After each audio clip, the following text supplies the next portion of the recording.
Cool Figure TV. Revolutionary salute. Revolutionary salute. Like, share, subscribe. Welcome to the House of Revolution. You know I'm your humble host, the Yao Mean of Revolution, and Imperialists have designated the revolutionaries in Haiti as terrorists. What are they trying to do here? Before we get into that, be sure to wipe your feet. That means hit the like button. Like, share, subscribe, support the platform, y'all. It's been a while since we heard about exactly what was taking place in Haiti. Viva la Haiti. Salute to the revolutionaries over there. This is a very imperialist, demonic thing to do. Let's learn a little bit more about it. Salute, family.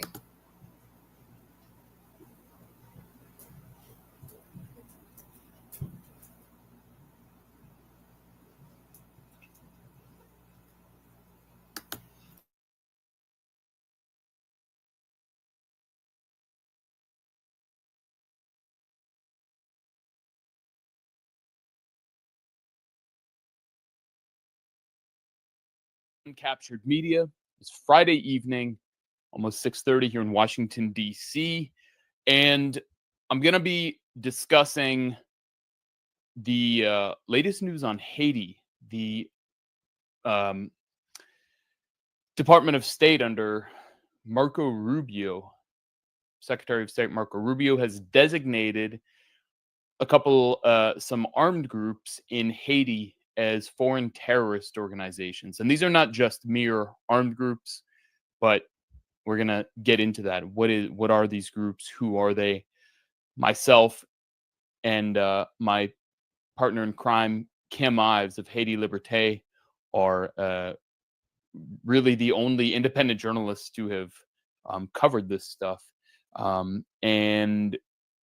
So we are going to have a couple of other guests join us in a little bit. We'll do a little bit of background first before they jump in. And I know, for a lot of people, this is not a front and center issue, but I mean, we're talking about the potential of this is obviously paving the way for an invasion of Haiti, some kind of military attack on Haiti, which has been in the works for years, as we've been showing on this channel, Uncaptured Media, and if you've followed Haiti Liberté's work, you know that. So I'm going to bring in Kim Ives. Hey, Kim, you with me? Dan, good to be with you again on Uncaptured Media. How are you? I'm doing okay. Coming off the bouncing back here. Right. Yeah, you've been out with some kind of illness in recent days, but good to see you're feeling better. So I thought first, Kim, we could show the actual designation here. Look at what the designation says. So our audience can kind of get an idea of what's actually happening here. This is fresh from the State Department. The designation of Viv Ansanm and Grand Grief is how that is. That's the name of these armed groups, armed coalitions. Viv Ansanm means let's live together in English, and Grand Grief means big claws. Mm-hmm. So, I mean, I think even before we do that, first we should say, you can learn a lot about, in particular, Viv Ansanm and its leader, Jimmy Barbecue Cherizier, from the work that we've done. In particular, let me see if I can pull this up from my channel, Uncaptured Media. You can see the documentary that we published last year on this very movement, and it's not our first one. Kim has been dedicated to Haiti for years and years, and I started following the Haiti story with him back in 2021, I want to say. 2020, 2021. We produced a series of documentaries And this is the most recent one we did. We published in May of last year. On May 17th, 2024, on my birthday. Actually, I didn't even realize Almost that. 1 year ago.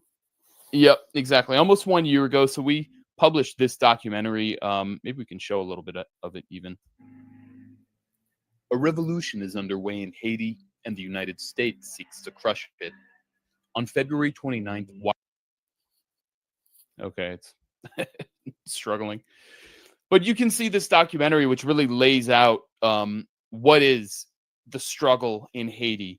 And you can also go back and see the documentary series we did called Another Vision Inside Haiti's Uprising, which is essentially like a prequel series to this piece that we released last year. But so maybe briefly, Kim, you can give just a short explanation of what is Viv Ansanm, who is Jimmy Barbecue Cherizier, the sort of main villain in the eyes of the State Department. Right. I would suggest viewers watch Another Vision first because it really does lay the groundwork for understanding the what is really the fourth of our 4 films, even though there was another film done for the Redacted channel, which we call Episode 4, which kind of deals with the interim between when our Another Vision series came out in November of 2022 and the Haiti Intervention versus Revolution, which came out in May of last year. But essentially, we're seeing an uprising of Haiti's lumpen proletariat, of the underclass, which was not led by any vanguard party or by any political figures, really. It was really what we could call a spontaneous, an organic, an autonomous organization that grew out of the shanty towns of Haiti. And it's not been a simple process because there were essentially the proliferation of armed groups. Many of them became involved in criminal activities such as kidnapping, extortion, rape, robbery. And Kim, Kim, see if you can keep the mic from rubbing on your shirt. Oh, rubbing on my shirt? Oh, sorry about that. Yeah, and the same thing happened at the UN. It was like the whole time. Remember. Yeah. And so the Haitian National Police had actually a special unit dedicated to fighting these gangs, several of them. One of the primary ones was one called UDMO, the departmental unit of the police to maintain order, it's what it stands for, UDMO. And one of its star captains was a guy called Jimmy Cherizier. But he, although he was a gang fighter for many years, he began to see the corruption of the system and the duplicity of the system, and he began to turn against it. And they turned against him. They tried to hang him out to dry as a sacrificial lamb after a operation went bad in 2017, and that really began his conversion from anti-gang fighter to somebody who started to say, listen, we need to actually unite this lumpen proletariat, which is armed now by the bourgeoisie, and turn the guns not against each other, as we've been doing, but against the bourgeoisie and overthrow the system. So he has essentially a revolutionary program. It isn't couched in any jargon. He speaks very simply, very clearly, very, I could say, in a popular vernacular. Doesn't use any Marxist jargon, but essentially the program he proposes is a Marxist one, or a Leninist one, I could say, of taking power and turning it over to the people. But a lot of the progressives and leftists in Haiti, as well as in the world, have not quite understood this yet. They're still drinking from the poisoned well of U.S. propaganda, and this is pretty much par for the course. I've recently been reading Red Star Over China by Edgar Snow, written it came out in 1937, and the parallels are absolutely extraordinary. The way they demonize the uprising of the underclasses. At that point, it was the peasantry that Mao Zedong was organizing, along with parts of the proletariat, which came to join him in the northwest of China after the Long March. Very interesting. The same demonization, the same terms almost are used. Bandits. They're hooligans. They're villains. They're killing too many people, etc. So these are all the epithets that are hung on this alliance that Cherizier finally, after fighting with the criminal gangs for about 4 years, from 2000 when he announced his anti-crime coalition called the G9, and immediately the bourgeoisie set up a counter coalition called the GPEP, and they fought for 2000, 2021, 22, 23. They started to basically make the alliance because Ariel Henry, who was then the U.S. installed prime minister at the time, was getting ready to bring in Kenyan troops. And Cherizier was saying to them, listen, they're coming for me, but after they get me, they're getting you. So you better throw your lot with me rather than keep working for them to undermine me and cut me down. He made 2 previous bids in 2021 and 2022 to drive out Ariel Henry. And he finally succeeded in February 2024. And that's really when the Viv Ansanm crystallized. That's when it had its first victory. And of course, it's had a lot of setbacks since then. The Kenyans have arrived, but they've been pretty much ineffective. But the demonization campaign continues.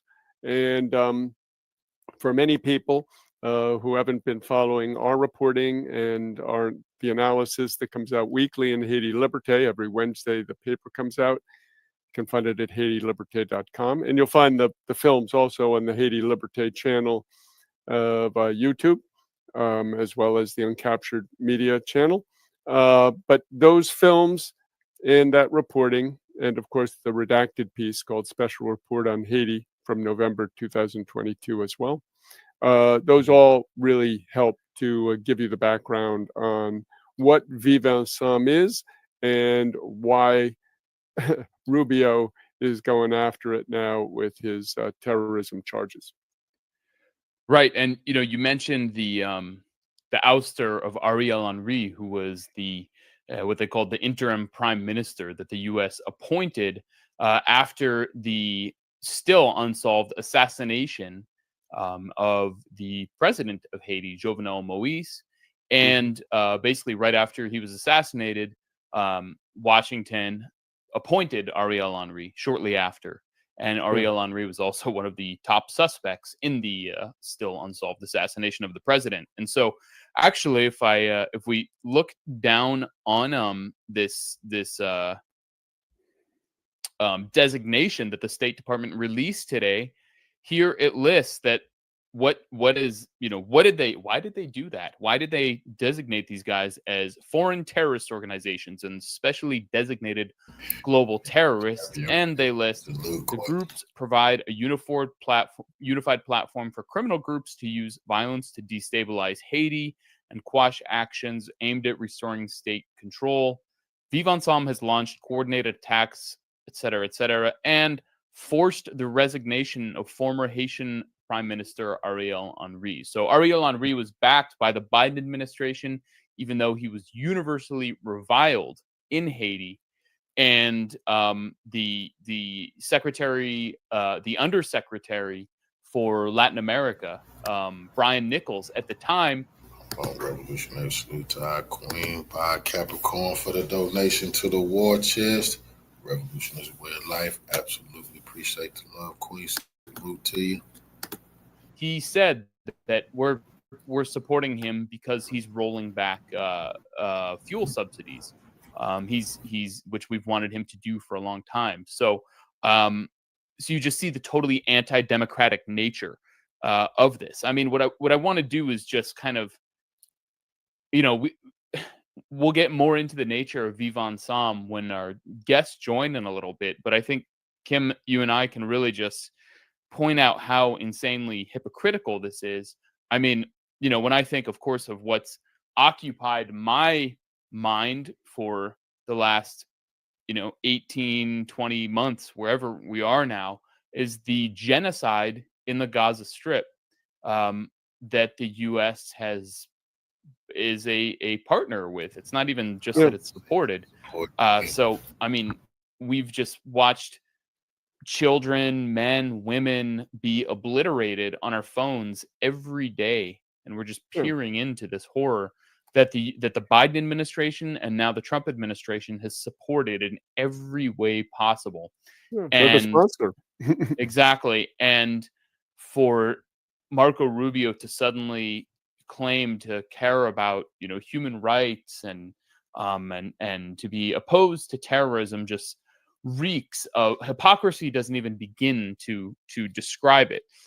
So you see, so I think when I talk to sensible people who are not maybe very informed on the Haiti question, when I tell them, the U.S. has sanctioned Jimmy Cherizier. They've said he's this, that, and the next thing, all these terrible things, and they're like, well, that suggests that he's actually doing something good if the U.S. hates him, which sadly that is the case. That is a very good indicator, and so that's certainly the case here. And that's not to say that Viv Ansanm is some kind of perfect organization, and we'll get into that with our guests more. But the hypocrisy is just astounding, overwhelming, and I mean, I have a video pulled up that we published back in November of 2024. And I have to be careful that I don't show the most gruesome part, but we obtained footage of a Haitian National Police armored vehicle provided by the United States patrolling the slums of Port-au-Prince, the capital of Haiti, and a police officer summarily executing a civilian and then picking his pocket, robbing him, and then driving over his dead body. So I'm going to just show part of this so you don't see the entirety of, so we don't get. I think the actual act is snipped out. Is it not in this? In this, maybe. No, I don't think it is. Okay, I don't know. I'm pretty sure it's not. So you can see just in front of the police vehicle, you can see this man who had come walking out, and now he's going to walk up to the vehicle. The camera zooms in. Now you see the police looking at him there. He'd been summoned from over a house over on the left. Right. And he reaches into his pocket clearly to pull out his identification. And you can go onto the channel and watch the video in full. And all right, I want to be careful there that we don't show the actual. There are two shootings. He shoots him once, and then we'll go back here. Yeah. There you can see he's dead on the ground. He's been executed.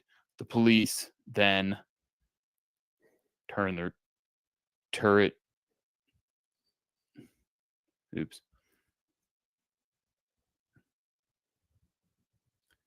They drive up ahead, and now they drive up ahead. Then the police officer gets out of the vehicle, calmly walks over, and picks his pocket.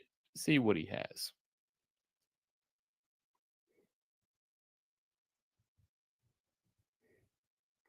And the guy had just been talking to them in a relaxed way, obviously. I'm sure he was maybe a little nervous because a lot of people have been shot dead He was complying. unprovoked by the cops, He was- and yeah, he was just shot. You can see in his body language when he was shot just the total surprise and shock that he had. Exactly. He was complying. He was doing exactly what he was supposed to do. You can see it. He presented no threat, and the police just executed him and then robbed him. Yeah. So there it is. And there they drove back. And then they drove drive over his over body. him. Yeah, drove over his Over body. him. I hope that doesn't get us busted. But yeah. So these are These are the cops we're dealing with. And this week in Haiti Liberté, if you go to the English section, we have a story about a guy in Port-au-Paix in the north. He was basically a truck driver, lived in Pompano Beach, Florida, but he was from town of Jean Rabel in the northwest near Port-au-Paix. And he was trying to build sort of a liquor factory in Jean Rabel, and had been saving up and working to build this, as most Haitian expats have a dream of going back and setting up a business and living in the country. And he'd ridden his motorcycle from Jean Rabel to Port-au-Paix, which is, I don't know, a distance of about probably 15, 20 miles. He got in, he was tired, he went to his cousin's house, asked her to make him some food. He was famished, lay down on a bed, and boom, in burst 5 cops. They immediately seized him. They started beating him on the scene, even though he said, listen, here's my papers. I'm a, U.S. Citizen, and I am, here trying to do business. And they took him out and they killed him. And then they beheaded him, cut off his limbs, dismembered him. I mean, it was gruesome. And this is the type of terror which the police and the barricades, just on the 30th of April, 4 kids were going past a barricade, boys and girls, in Paco, where there'd been a battle a couple of days ago. And the barricade people just arbitrarily killed them and beheaded them. So this is the type of terrorism going on against the people. And then the groups which are fighting back against that are the ones being designated terrorists. So again, it's a lot like Israel-Palestine. The Israelis, who the world can see are the terrorists in the case of that conflict, are the ones now being called as the victims of terrorism. Right. And, we should point out Viv Ansanm is also now it has become a political party over the last year or so. Yes. And so all along, 6 months, all along, Jimmy Cherizier has emphasized that he prefers dialogue, a political resolution, a nonviolent resolution, but the regime put in place by the U.S. does not want that. There is no elected government. There is no democracy in Haiti. There is not a single elected official, and so it's a completely illegitimate regime that the Biden administration concocted over a period of time after Viv Ansanm forced out the interim prime minister Ariel Henry.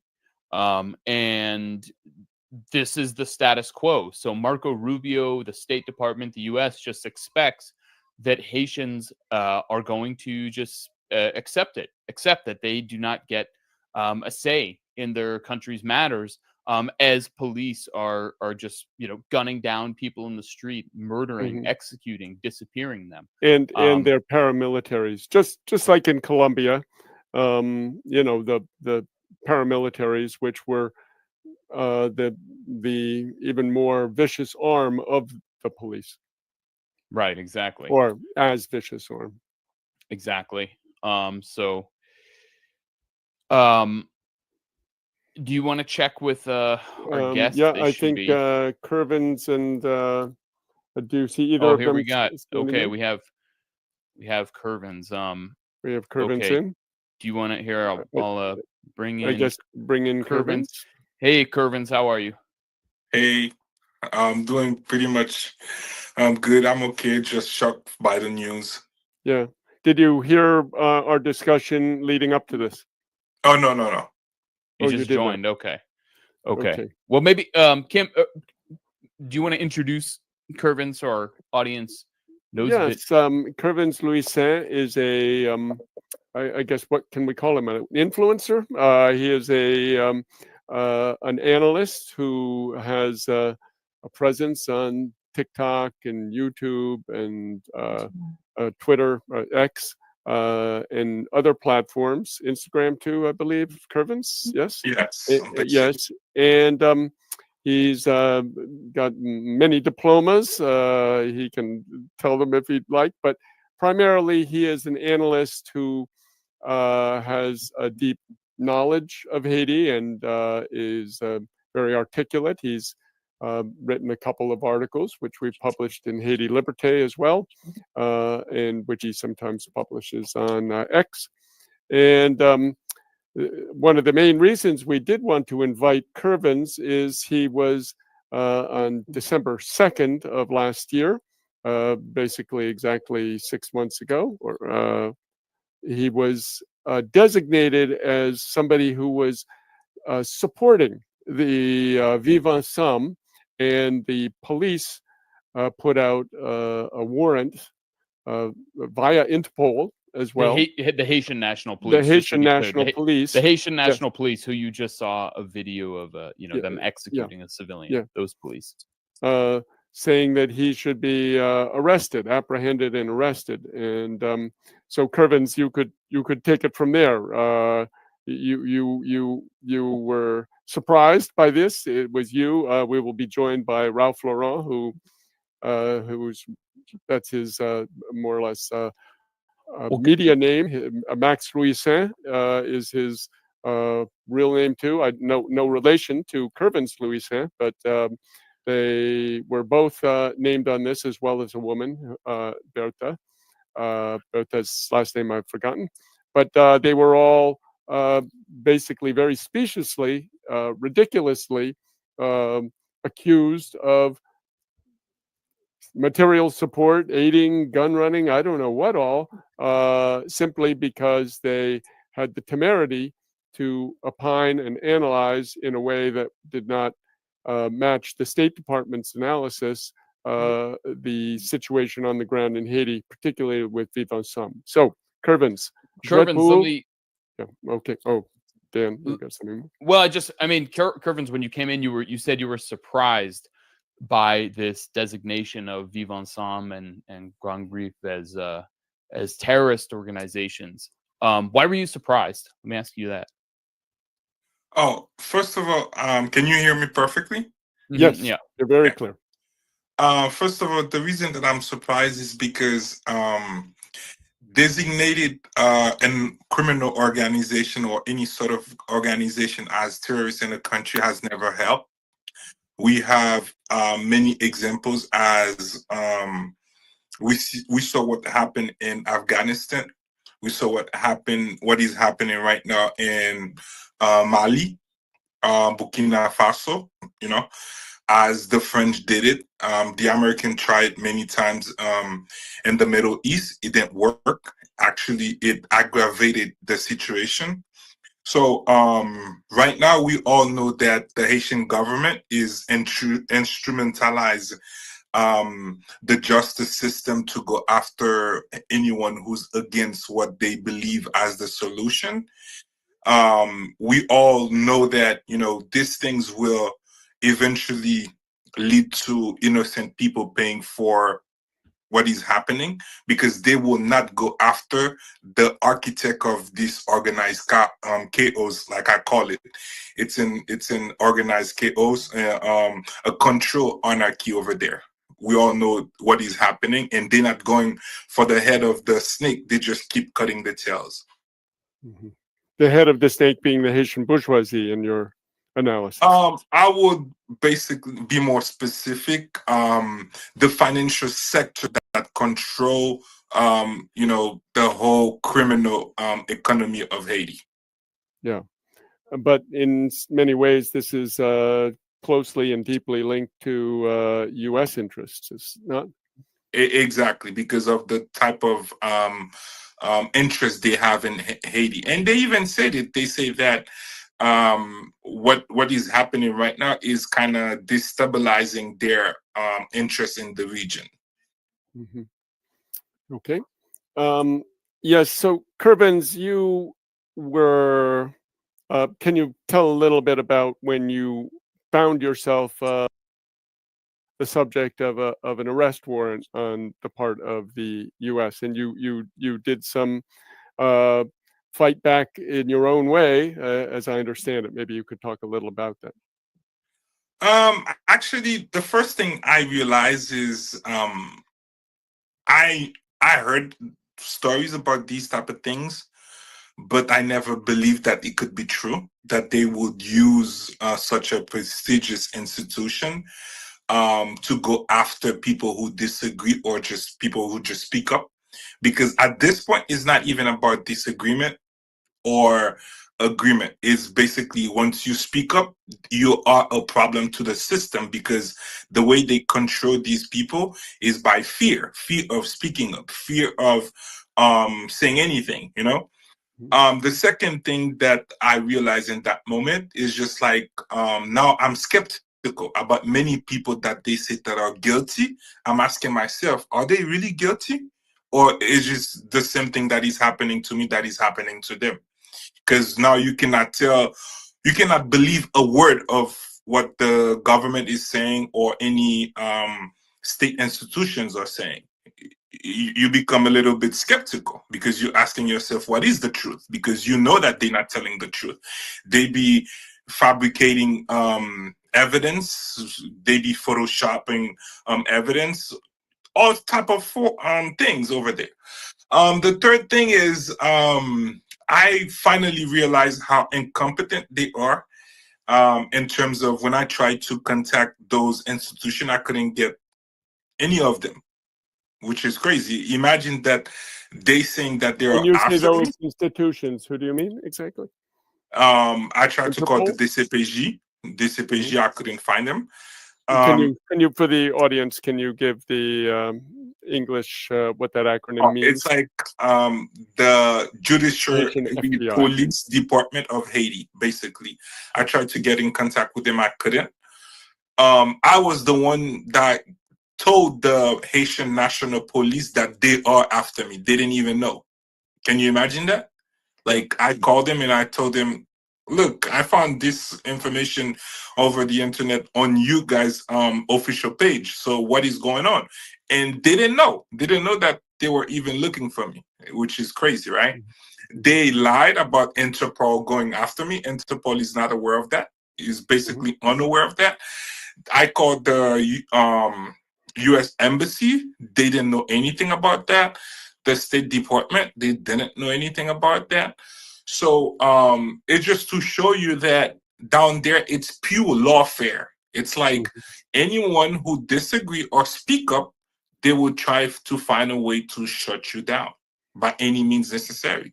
And I believe that if I was in Haiti, I would be killed because they say that I'm armed and dangerous. So imagine with the situation going down there with expeditive justice, where the people take things to their own hands. So I could have been.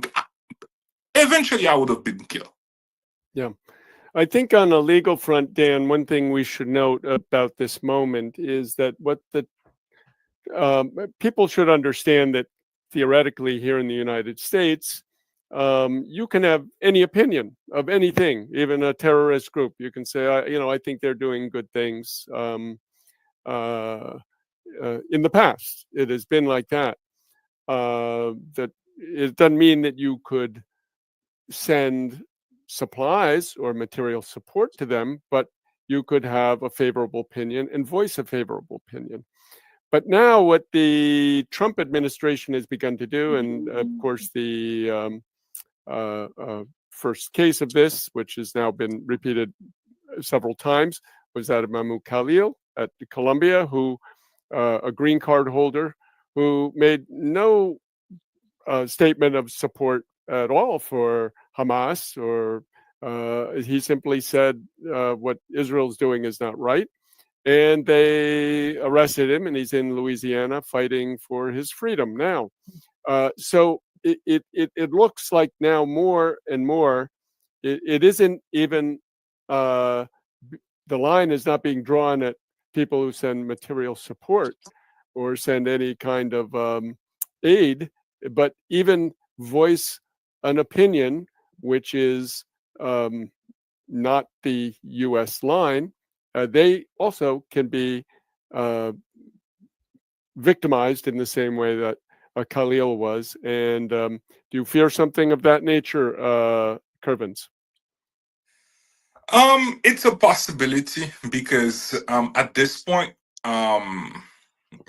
you don't know what to expect. Because remember, once they labeled these people as such, we are in the blur lines of law right now. So you don't know what they can do or cannot do because think of it this way, right?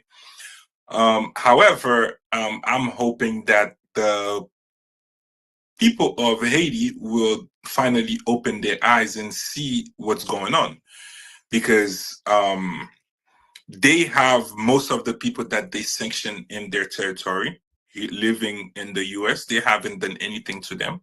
So let's see if they're gonna go after them. Think of it this way, because they say that these are the people that were financing, orchestrating, being the head of, those groups. So let's see if they're going to go after them first. That would be the common sense thing to do. Yeah. Let me point out this in this State Department release on the designation, this clause towards the end: persons, including American citizens, that engage in certain transactions or activities with these entities or these individuals may expose themselves to sanctions risk. So that, I mean, I'd have to look back at previous statements of what the standard language they use is, but it seems very vague. Okay, activities. Yeah. Exactly. Certain transactions, okay. Transactions that I guess that implies or suggests support, some kind of material support, giving them money or supplies or something like that, which sounds standard. Or activities. Activities could mean all kinds of things. And it is very normal for journalists to interact with people the U.S. government does not like, including people who they have sanctioned. And that includes journalistic activity. And that is absolutely not illegal. But the language that the government uses here, that the State Department uses, is a bit troubling to me. And I mean, I'll say, I'm guessing, Kervins, you've experienced some of this too, but Kim and I have been smeared constantly over the past couple of years as the spokesperson for barbecue. We work for barbecue. We're paid by barbecue. We sleep in his house. Yeah, all kinds of crazy lies when we have a purely journalistic relationship with him. And it's, to the point where there have been multiple protests against Kim, one of which was outside his office, the Haiti Liberté office in Brooklyn, New York. And twice at the office. Twice at the office, and once outside of his house. And well, it's just a couple of, maybe a dozen lunatics who are totally out of their minds and have no idea what's actually happening on the ground in Haiti and are just hepped up on propaganda, or something more insidious, perhaps. It does create a sort of narrative that has, of course, no evidence. But when I look at this language, it certainly makes me wonder what exactly they have in mind. And of course, as Kim, you were saying, with case of Mahmoud Khalil and several and others who are in ICE custody, and the Trump administration is trying to deport. And those are not citizens; those are permanent residents and visa holders. But this says including American citizens. So it's obvious that this is what's happening in the Palestine case. It's an attack on the First Amendment, because the First Amendment does not protect only citizens. It protects everyone, visa holders and permanent residents, or otherwise known as green card holders, as well. And so this is an attack on the First Amendment, and this says this can be done against citizens too. So I think it's intentionally vague language that the State Department should clarify. And is it in this case trying to criminalize journalism? Yeah. And Kervins, did you have anything to say on that matter? I believe that everyone has the right to express their opinions, even if you disagree with them. There's a sense of willingness to silence these people, which I find very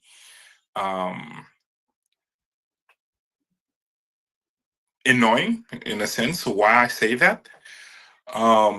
These people are victim of the system, and right now I can tell you, not a single people living in Haiti have the trust of the Haitian government.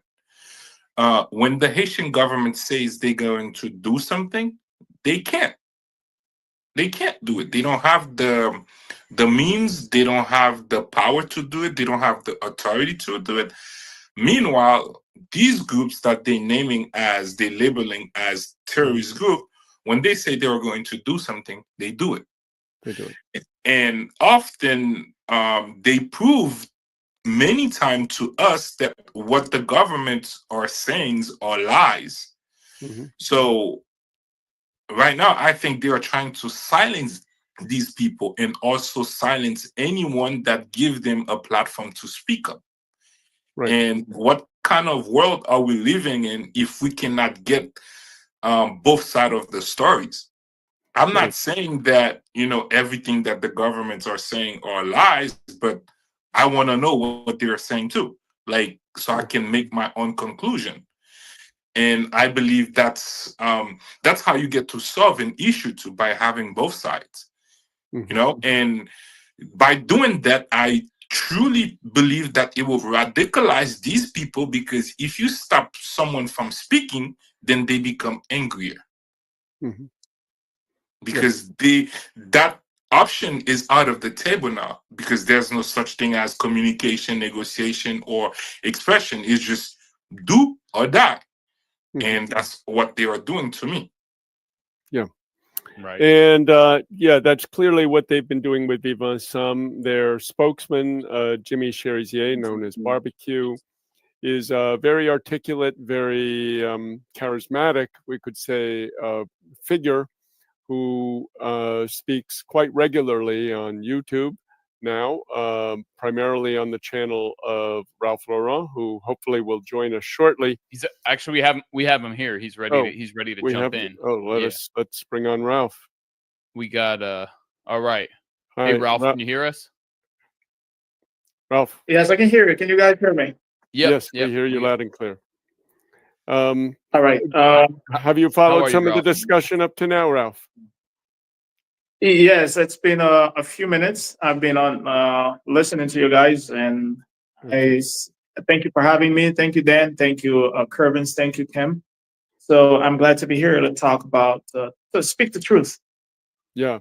Let me just give a little background on Ralph Lauren, who has one of the largest Télétambour Live, I believe, is the channel. Live Tambour Vérité. Yeah, Tambour Vérité Live, yes, on YouTube. And despite algorithmic sabotage and various other Repression. attempts to shut him down has become one of the go-to places. I mean, that's where I go to if I want to find out what Jimmy Cherizier has said in the last day or two or three. I go to his channel, and that's where I'll find it, because on YouTube it's more or less squirreled away somehow. It doesn't come up if you do the filter latest update, but you will find it on Max's channel. And he has almost daily discussions with the community, and is in many ways a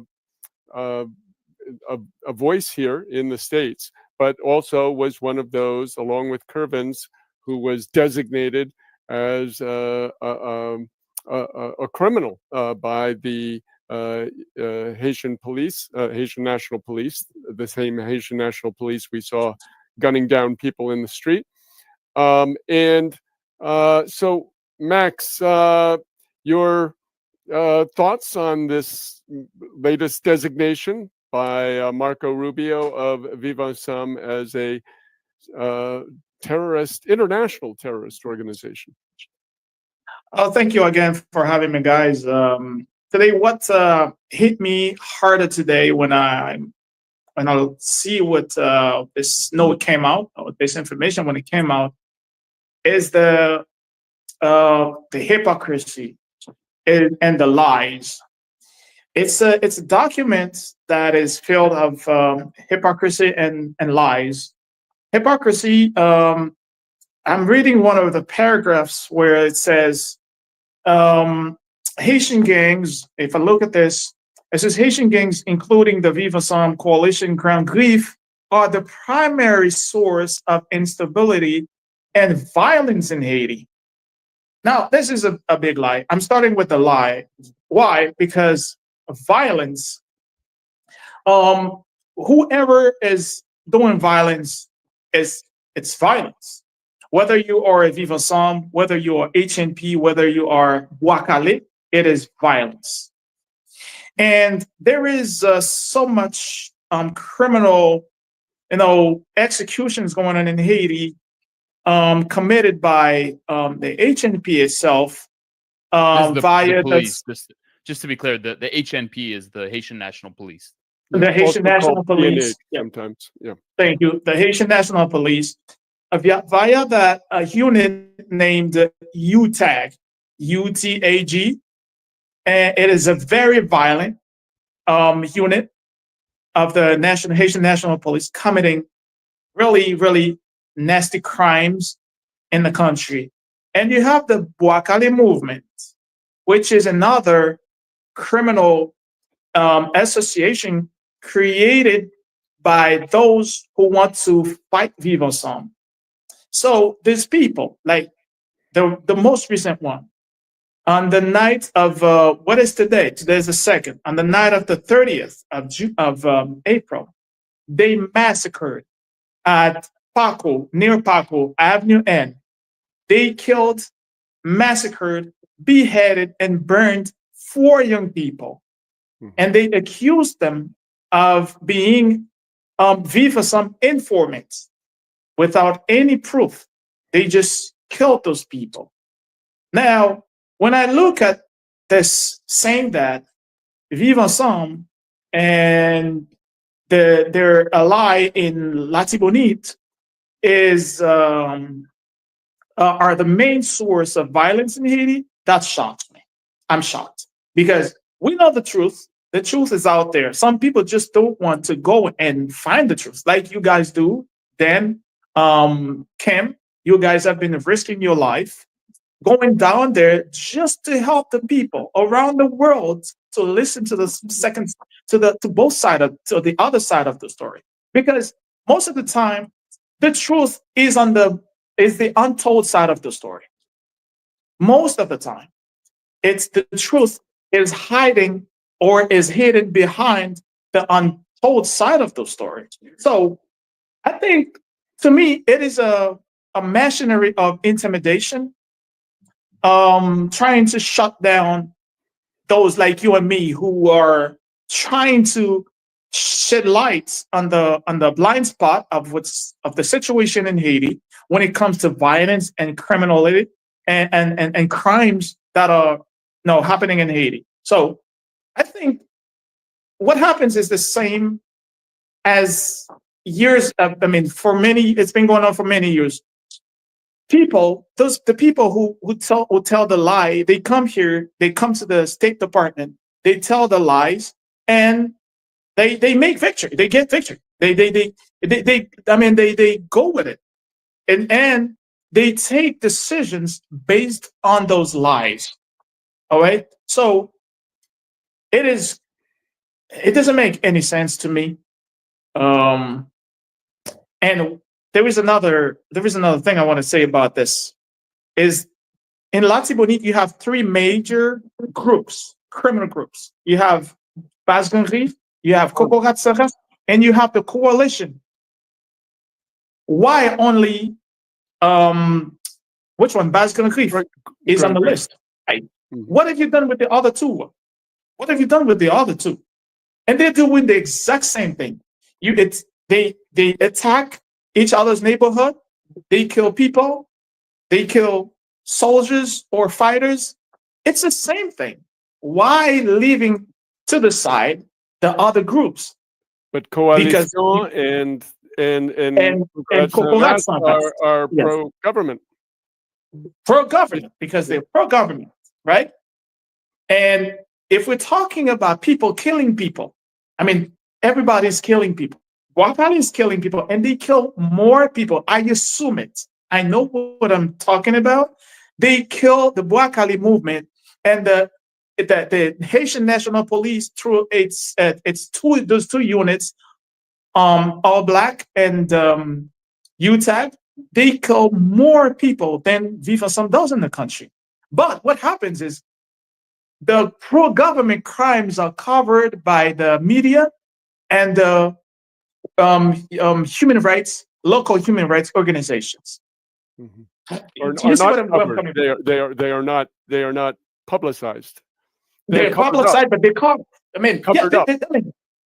They try to cover the pro-government crimes, okay, just to make the government look good. And one thing I like, they say, well, Viv Ansanm and so are trying to topple the Haitian government.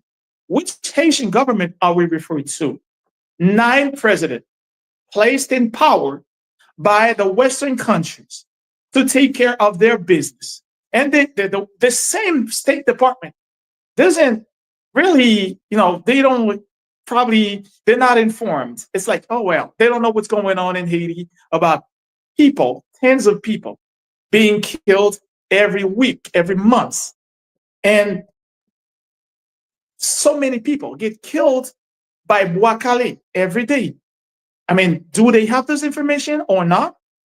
I don't know, but it's kind of unbalanced.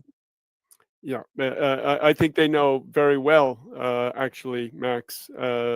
Sorry, Ralph or Max. I'll call you Max for the time being, since we've already. No problem.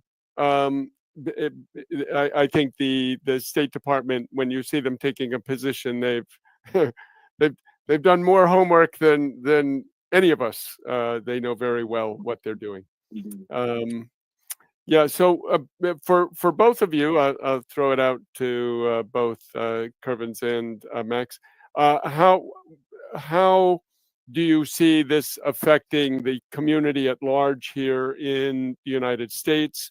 Do you think this is going to make people more reluctant to discuss this, or become more virulent in their? Do you think they're going to support the vilification of the Viv Ansanm more now that they see the State Department really putting its shoulder into this? I think in terms of territory, Haiti is a small country in terms of territory. Okay, not in terms of history. Maryland. Yeah. I think that in the metropolitan area, everybody almost know everybody. Okay. Which means that I think they will use that to say that the fact that you know this person or you're in contact with this person and this person is part of, Viv Ansanm or is part of this organization, then we're going after you. Or you're not allowed to stay in the US. You're not allowed to do this. Because I'm thinking they would use that as a tool for immigration purpose. They will use that as a tool to pressure certain people within the government, to do certain things as leverage, because now they know that if they put you on that list, you're done, you know? So I think it's a form of manipulation. It's a form of foreign interference. Actually, it is foreign interference, because we as Haitian, we always say that let Haitian decide, let us decide our future, and we have the solution of the problem, and the solution is simple. First, we need to arrest the corruptors before the corrupted. These people who are doing these bad things in Haiti wouldn't be in this situation if we didn't have those people at the top.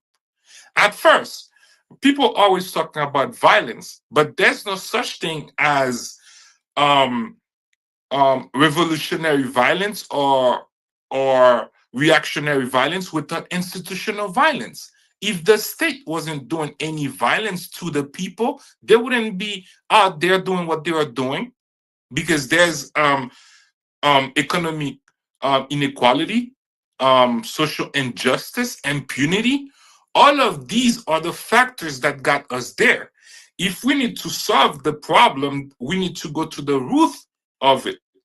And to go to the root of it is to cut the financial sector in Haiti and audit them.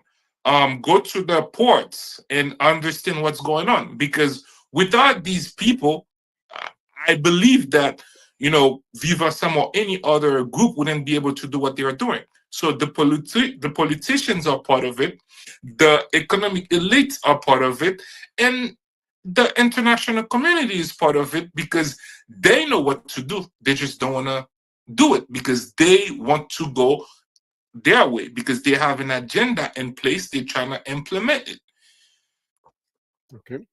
I don't know if you have anything you want to add or say, Max? Well, unfortunately, they will use this as a tool, as Kevin just said, to try to,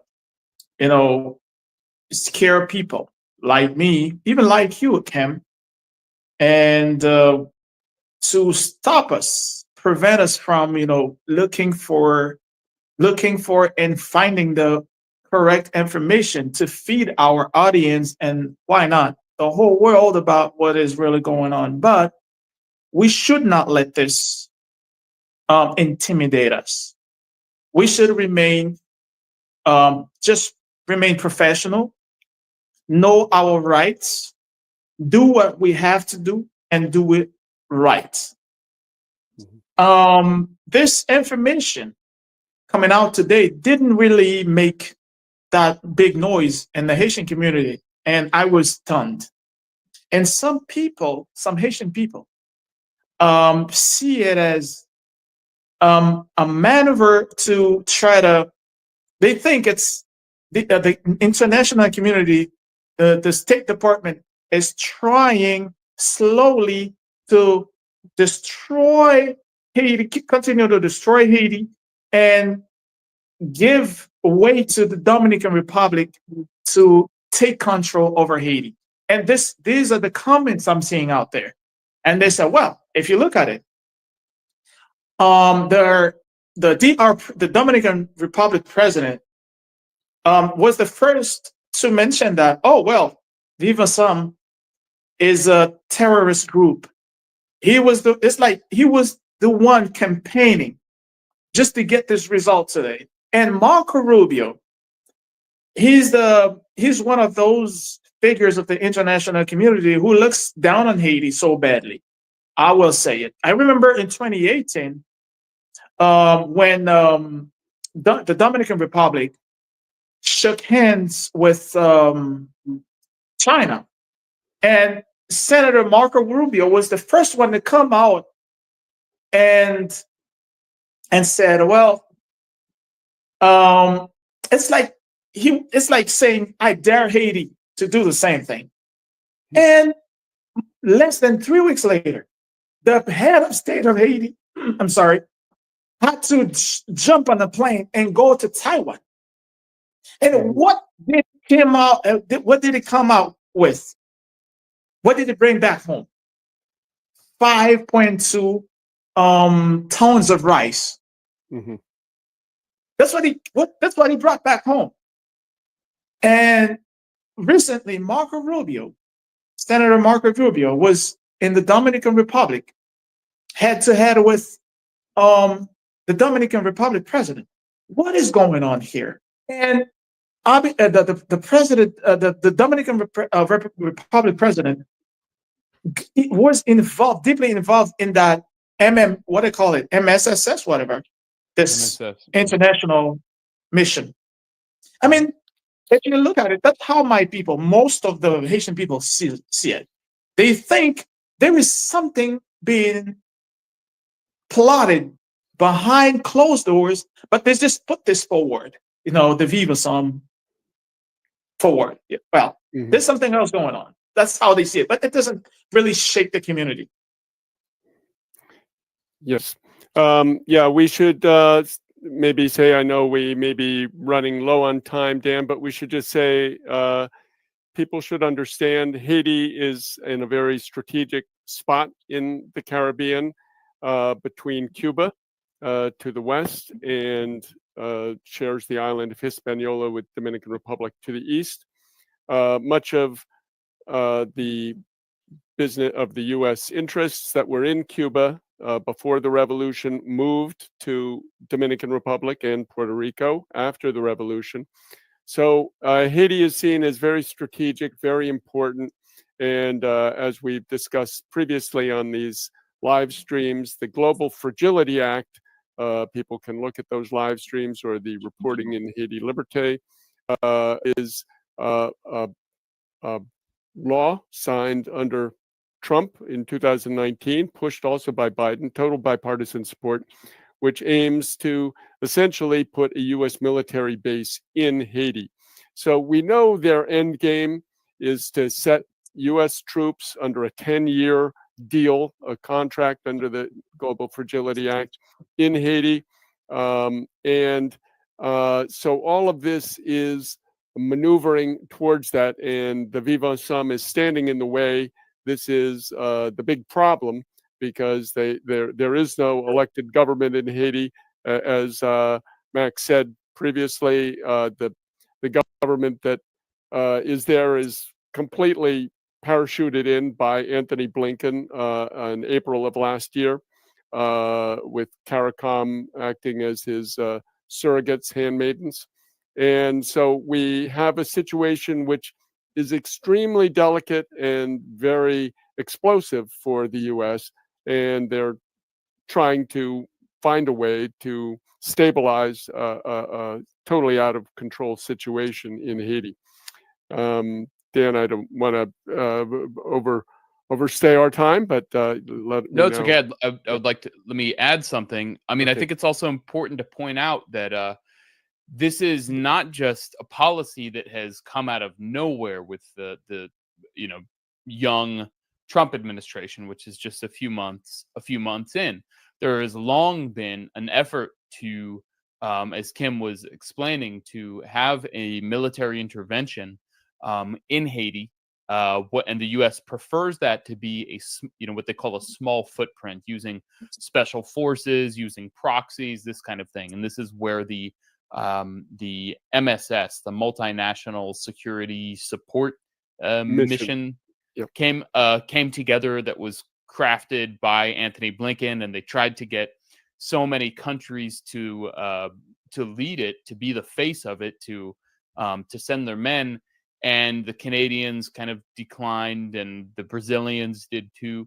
And finally, the U.S. got Kenya to do it. Kenya being the either top or second. I think the second biggest recipient of U.S. aid on the African continent, second only to Egypt, which is like the second largest in the world. So Kenya is an enormous outpost of empire in the African continent, and its forces are notoriously brutal, corrupt. I did an investigation that I published at Uncaptured on Kenyan death squads, the long bloody history of Kenyan death squads, and these are the people that are now patrolling Haiti's slums.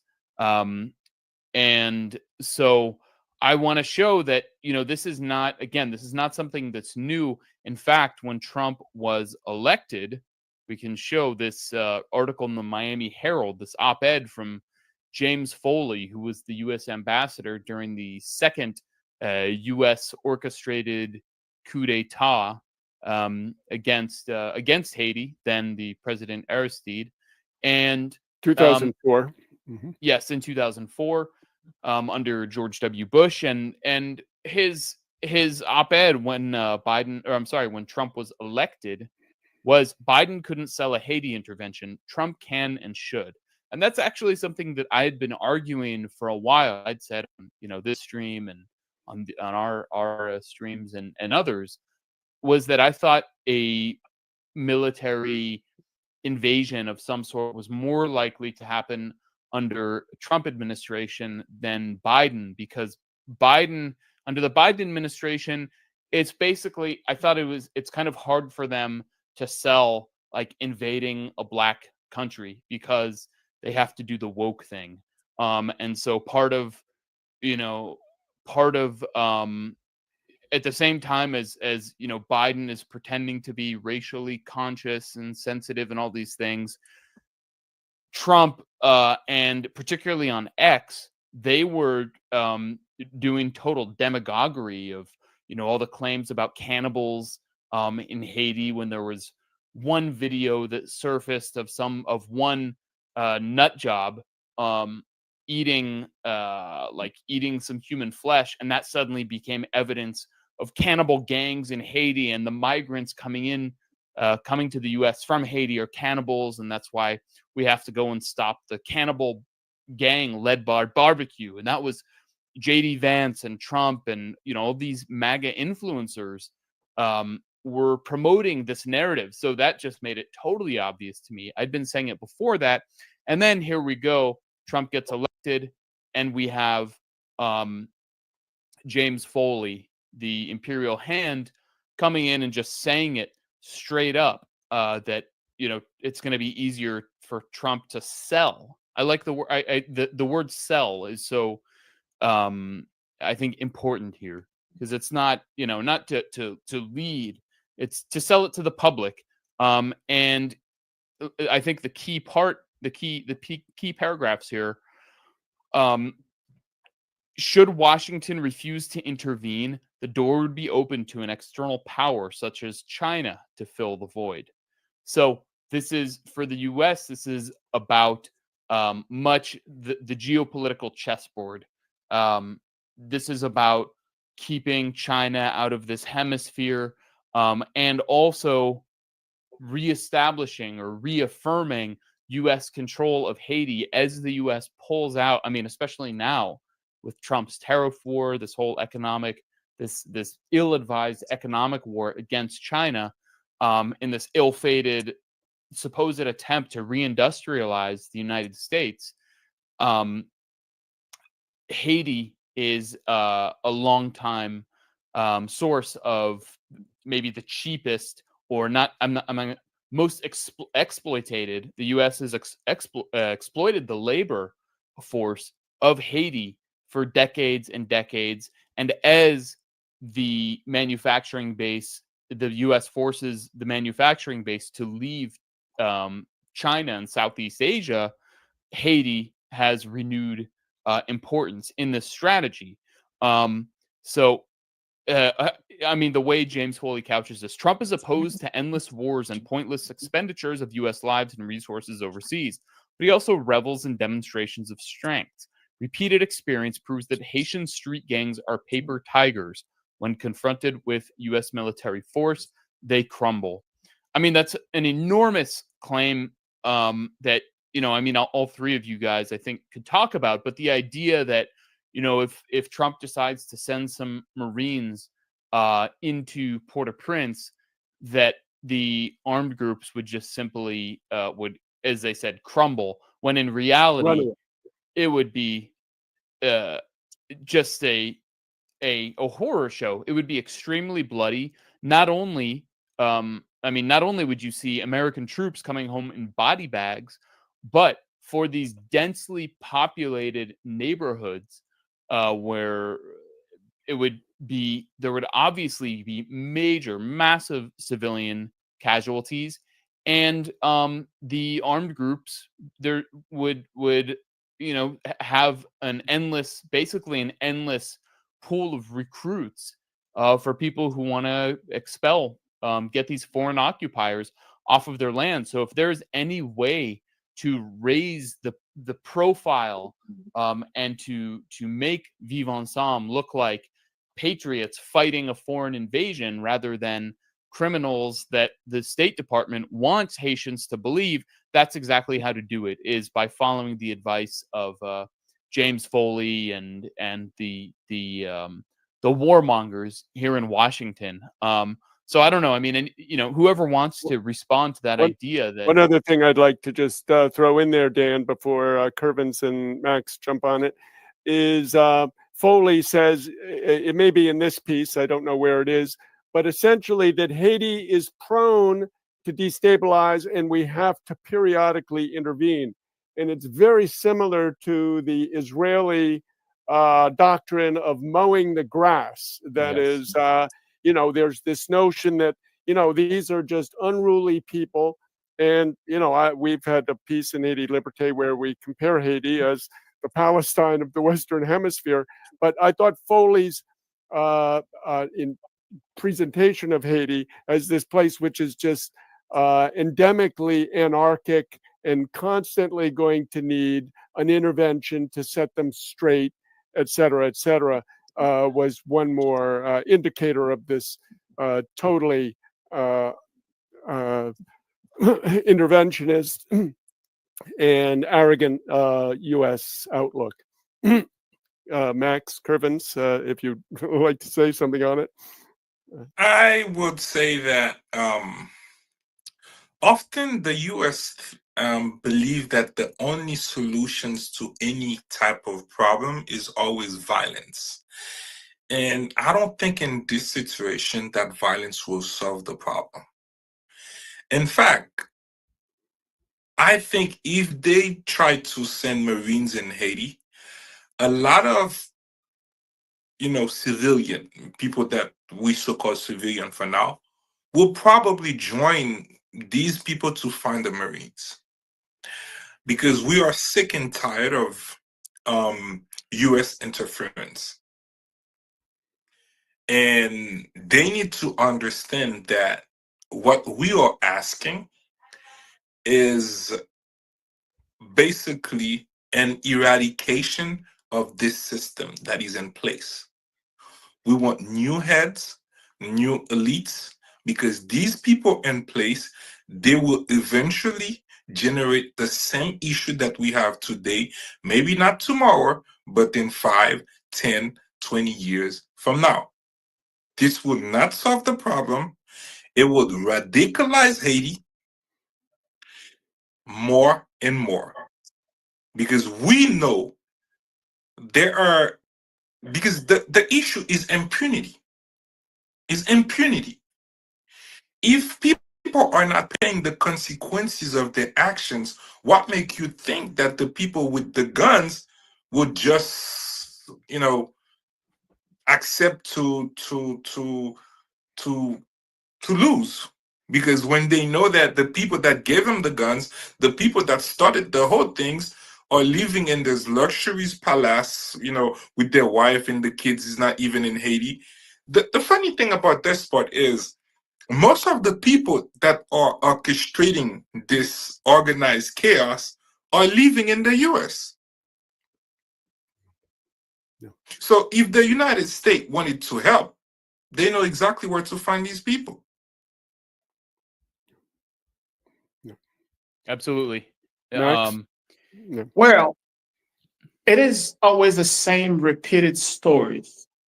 Remember that in 1915, the U.S. came down, and the main purpose, and I have a little archive of what they said when they first landed in Haiti in 1915. They said, "We are here to fight Haitian native bandits who are threatening the U.S. interest and whatever they said again." And Haitian So bandits head for the hills. yes, We have that. yes. We have that in the Yeah, beginning I of have that Another piece. Vision. I have that piece. So they spent 19 years down there. When they came in, first thing they did is they handed out a convention to the first president under the occupation. His name is Philippe Dartignave, to sign. So that convention, that document stated clearly that we take control of everything that belongs to Haiti, your finance, your banks, your railroads, your everything is ours. And 3 years later, in 2018, they wrote their own constitution here in Washington. The Constitution of June 19th, 2018, which stated that 1918. 1918. Yes, they said stated that from now on, foreign people, foreign people from abroad can own lands, houses, businesses in this country. And it even said that we don't have to consult with your government to do anything. We do what we do, and we do it. In 1994, they came down again, almost for the same purpose, because there was a military coup in 1991. They said, well, they came down to restore democracy with Jean-Bertrand Aristide. And when they came down, they again took everything that belonged to us. And then they restored democracy. And how many years later? In 2004, they toppled him again. He's like a little yo-yo. All right. He goes, he comes back. He goes and comes back. They take him with the left hand. The right hand brings him back. They take him again with the right hand. The left hand brings him back. So the same thing going over and over and over again. So now we're in 2025, 2024, 2025. In 2021, right in the face of the U.S., right in the face of the UN, right in the face of the core group, right in the face of the embassies, our head of state, Jovenel Moïse, was assassinated. No justice, no light, no truth, nothing. And on top of that, they bring down again, because listen, they came in 2015. They came down in 2015. I mean, sorry, 1915. They came back in 1994. They were there in 2004. Now they cannot just come in like that. It looks ugly. Okay, now let's find some puppets. Let's do it. Let's choose the proxy option. Now we're going to go to Africa and find one of the most corrupt, leaders of Africa. Let's bring them down here. They look just like the same to Haiti, right? So, and then to make it look nice, we're going to go to Salvador, to Guatemala, and make them kind of mix things to get you more, to confuse the people more and more. And now they cannot just come in just because there were armed groups fighting. They have to pave the way by imposing sanctions, imposing tags, and using terrorists as a, you know, as an excuse to like. And what I was telling my people today is now they open a door for real terrorist crimes or terrorist actions to happen in Haiti. Because when you look at this, guys, the top lead, I mean, the government itself went upward. I don't know where they went to. They came to Haiti with kamikaze, that's how you call it, kamikaze drones, right? And they are bombing the neighborhood. Kamikaze drones, yes, kamikaze drones, which are kamikaze drones. Let me just explain very quickly because I've been reporting on these for about a decade. Kamikaze drones they take off as a drone and then they turn into a missile that just finds any target. So it's not as if it's necessarily seeking out a certain person. It will just choose anyone to attack and just kill them. Okay, so they to me, I look at this as an initiation of Haiti to the terrorist thing, whatever they call it. So now they are open ways for real terrorism to happen in Haiti, because when you as the government are bombing the people in the neighborhoods where there are hundreds of thousands of people, tens of thousands of people. Now, what do you tell? What kind of lesson are you teaching those people? And even those who have weapons, those who you call gang members, I mean, gangs, whatever. So it is, to me, what's going to happen in the near future? They are going to aggravate the situation just to find an excuse to come back for a fourth time, okay, in the near future, and say, well, we cannot tolerate terrorism near our country, because Haiti is, from Port-au-Prince to Florida, it's 1 hour and 45 minutes by airplane. So we cannot let this to happen. And then they're going to send down their, troops, Marines, and all that, and they're going to do what they have to do, what they want to do. They're going to, sit there real agenda. Yeah. They'll try. Second? They will try. Yes, exactly. They will try. Well, as Fidel Castro used to say to the Americans, you can come, but you won't leave. That was interesting also, that one of the first acts of the Trump administration was to put Cuba, and you can hardly think of a nation which is more benevolent in its external actions and aid than Cuba, and they immediately put them on the supporters of terrorism list, which was, of course, absurd. But we see how the Rubio State Department in particular really is using this terrorism option as one of its principal cudgels. Dan? Yeah, I mean, I think you guys want to say something? Somebody want to say something? Yes. One last thing I'm going to say about this is there's a sentence from Viv Ansanm. They say that there are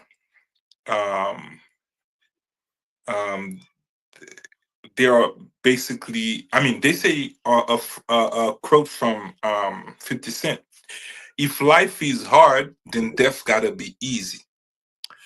I can tell you this: these people already been to hell.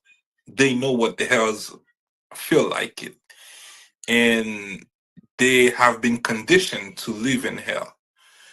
And I believe that the people they are sending doesn't know what hell look like. And these people in Haiti, they have nothing to lose, everything to gain. And when you have nothing to lose, everything to gain, you're not only fighting for your life, you're fighting for freedom even after your life.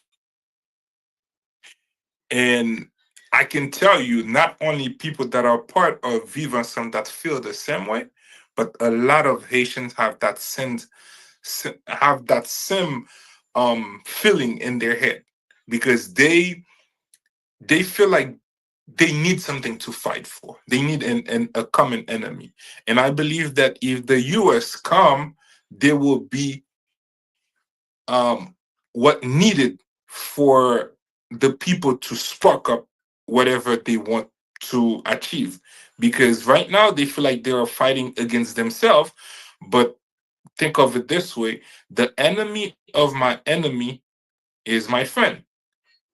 So, in that sense, I believe that a lot of people will join or get together to fight this common enemy, because we don't want them in our land, and they need to understand that. Mhm. Any final comments, Kim? Yeah, one thing I'd like to say, as both Max and Kervins have pointed to, this is not a military solution. This is a socioeconomic problem. This has been the constant refrain of Jimmy Cherizier since 2020, when he burst onto the scene. He said, we just need hospitals, schools, sanitation, electricity, housing, the basics of life. We cannot go on living in sewage and poverty the way you've condemned us to live. And that's all they are asking. And again, as I've said in other uh, uh, broadcasts, this is the basis of all revolutions. The Bolsheviks' revolution was a basis on land, peace, and bread.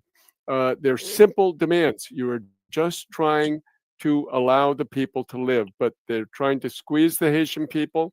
And the same way we see in Palestine, they think they can exterminate it, but they're just increasing the ranks of Hamas with the horrors, the atrocities that we see live streamed every day.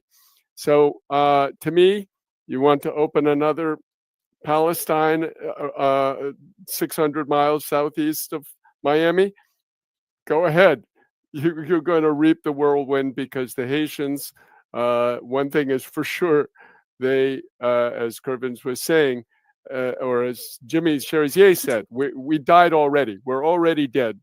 We have nothing to lose but our chains. And I think Marco Rubio and Trump could be in for another very, very rude awakening. All right. Well, I mean, I'll point out one last irony: the idea that Abu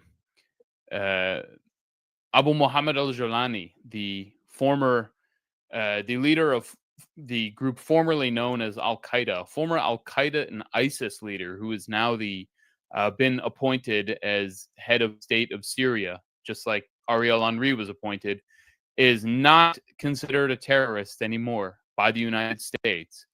A guy who was in Al-Qaeda and ISIS, which I'm old enough to remember. Maybe I'm sure, Kim, you remember. I don't know, if you guys were in the U.S. at this point, but when after 9/11, the war on terror started, George Bush told us that they were going to fight Al-Qaeda till the end, anywhere around the world, and it was the ultimate evil and enemy that we had to, especially guys my age, had to enlist in the military coming out of high school to go fight. And now that guy is totally forgiven. They've given him a clean slate. But Jimmy Cherizier, and a blank check. But Jimmy Cherizier is a terrorist, despite I don't think he's ever killed an American citizen. So this is the upside down world that we are living in, and I think it's really important for people to get to actually understand what's going on in Haiti, because there are very, very, very few sources of information, and I know you guys, Ralph and Kervins, you guys work hard to get your perspectives out there in the in the Haitian online discourse, but in the kind of American left wing, it's very there's not much out there. So we're trying to kind of do our part to push back against this aggression against the beautiful country of Haiti. So thank you guys for joining us, and look forward to doing it again. It was a pleasure. Thank you, Dan. Thank you, Cam. Thank you, Cam. Guys, Kim. I'm sure we'll have more of these discussions in the weeks ahead as the situation escalates, as I think it will. Hey, sure, and we will have a lot to tell the world about what's going on in Haiti. And I'm ready. You guys give your channels and where people can. Kofi, follow me.